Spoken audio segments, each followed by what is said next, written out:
You are in your mind wishing things were different, wishing that people would be different, wishing that, all the things that are happening isn't happening. But in all of that, it's still happening. And it doesn't occur to you that, well, maybe I need to do something different. I need to change something about my attitude. Maybe I need to see the people different. That doesn't occur to you usually.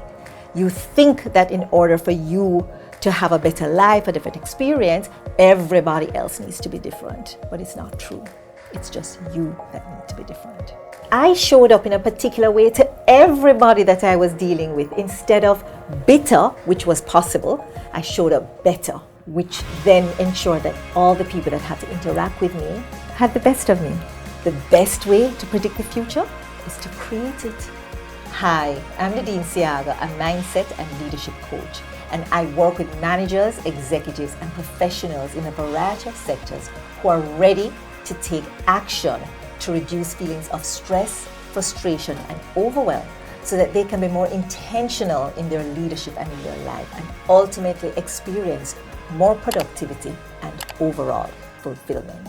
Today, we're going to talk about the default future versus the designed future and why it matters. A default future is the future that is likely to happen if you don't make any changes to yourself. You're always in reaction mode to what the circumstances, other people, situations are, and it probably has never occurred to you that you can actually just kind of step back and think about what has in fact occurred and what do you want to do in a particular situation. So I want you to think about it from a perspective of wish is over here, but there's a feeling that you're having that is going to happen, irrespective of what you wish and you want and you desire. And that wish or that intuition that you're experiencing is not from a place of choice. It's actually because you're focused on what has generally happened, what other people tell you happened.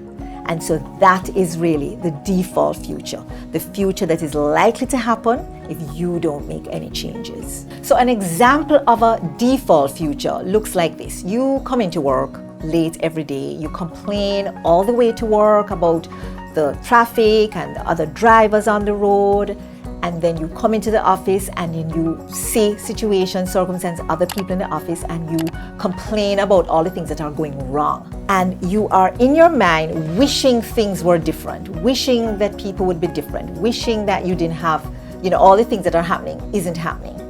But in all of that, it's still happening, and it doesn't occur to you that, well, maybe I need to do something different. I need to change something about my attitude. Maybe I need to see the people different. That doesn't occur to you usually. You think that in order for you to have a better life, a different experience, everybody else needs to be different. But it's not true. It's just you that need to be different. A designed future is where you take stock of your life, of your results, of your situation, most importantly of yourself, and you start to cast a vision of yourself down the road. And then you look back and you think about that designed future and that outlook, and you really want to connect in a big way with that.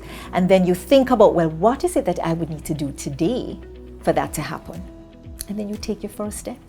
Let me use myself as an example. Right now, I'm living a designed future in one area of my life. And I remember, for example, when my first marriage came to an end, and I had these two babies, they were under 3 years old. And at that point, initially, I looked down the road and it looked bleak.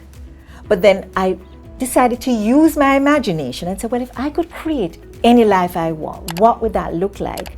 And it looked to me like I could have this amazing relationship with my ex-husband. I could be happily married to someone else. My children will not have to necessarily have any negative impact of this divorce or separation. And that they were just really well-rounded and thriving. And that's what I imagined could happen. And then I took the steps to make sure it happened. And so my children are today 20 and 21, and they are blooming and they're thriving, and they have lived a life where there was no loss because my relationship with my ex-husband and I are fantastic.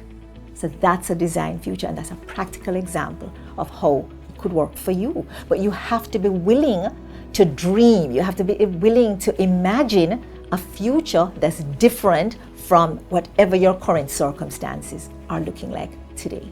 Sign up at pdconsults.com with an S at the end for a bunch of resources to help you become more intentional in your leadership and your life today.